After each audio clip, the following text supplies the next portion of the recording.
Now let us continue.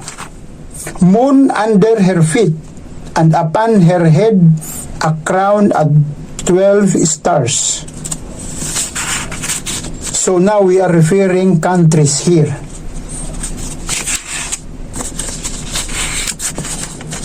Since we are talking about the Philippines, the woman being mentioned in the book of Revelation. So, a crown of 12 stars is another code. These 12 stars are the code of 12 developed Asian countries, as we can see being placed above the woman like a crown, or in a rainbow shape. These stars, namely, and they are countries: Guam, Japan, North Korea, South Korea, Taiwan, Vietnam, Cambodia, Thailand, Laos, Burma, Malaysia, and Singapore.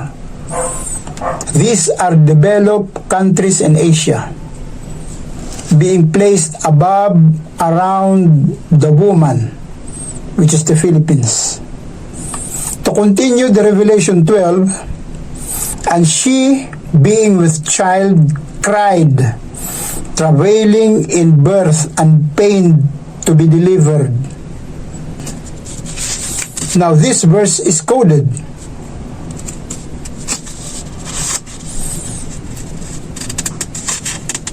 This woman has a child, pain to be delivered, is the same woman in labor mentioned in other verses. If you will read the whole Bible, you will read woman in labor in many verses. Woman in pain. She is a woman that in a very near future will going to deliver a male child. Her pregnancy is just a code. She is not a literal pregnant. I am not going into detail how she is having a male child, because this is God's mystery. But in the Philippine map, you will notice the child therein. You will see the child in the map. Just take a look and review.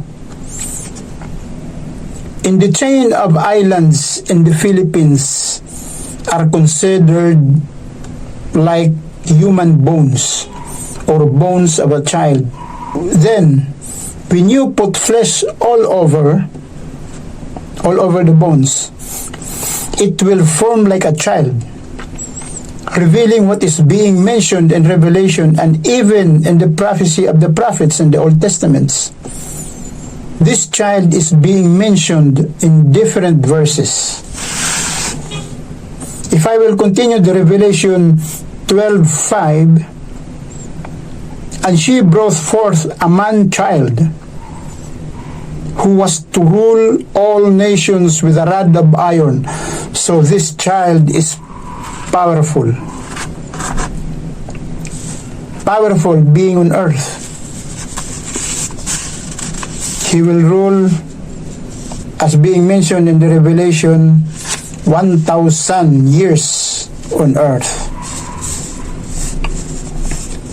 This man-child or male child is the same child who will reign in the throne of God in the midst of the 24 elders and of the 4 living creatures and of the 7 angels of God mentioned in Revelation 5:6. In here, that male child is a lamb, as it had been slain. Yes, this male child called lamb was slain. God took him and restored his life, a powerful life with a rod of iron. To continue more on the Revelation 12:3, and there appeared another wonder in heaven, And behold, a great red dragon having 7 heads and 10 horns, and 7 crowns upon his heads. This red dragon is just nearby the 12 stars, suppressing some of them. This dragon is a powerful nation, a red nation in front of the male child. Let us continue with this verse. And his tail drew the third part of the stars. Look at the 12 stars above the child of heaven, and did cast them to the earth. And the dragon stood before the woman, which was ready to be delivered. It is happening now that the third star of the 12 stars is drawing near to draw the dragon's tail, while the red nation is continuously standing right in front of the woman and the male child. So it is right that they have the plan to conquer the woman and the child. Prior to that red dragon in front of the child, there was war in heaven. Revelation 12:7. And there was war in heaven. Michael and his angels fought against the dragon, and the dragon fought and his angels, and prevailed not. Neither was their place found any more in heaven. And the great dragon was cast out, that old serpent called the devil and Satan, which deceiveth the whole world. He was cast out into the earth, and his angels were cast out with him. So here, this dragon was first fought in heaven to Michael and his angels. When the dragon and his angels defeated by Michael and his angels, the dragon called Satan was cast out into the earth. And this is the time the dragon went to the red nation to use as an instrument to afflict the child, or to devour, to conquer, to snatch the child. The male child and the lamb in Revelation are one and the same. Him also being mentioned in the book of Old Testament, and it says in Zechariah 9:9, which reads, Rejoice greatly, O daughter of Zion. Shout, O daughter of Jerusalem. Behold, your king is coming to you. He is just and having salvation, lowly and riding on a donkey, a colt, the foal of a donkey.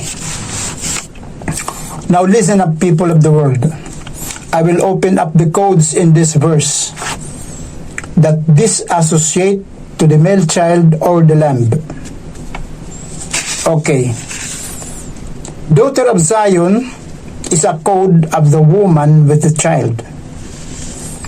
Daughter of Jerusalem is the same woman, but she is in the time of the new earth or new Jerusalem or holy city. King, this is the child in the time of the holy city or new Jerusalem, as the one who is sitting on the throne. So the male child is a king.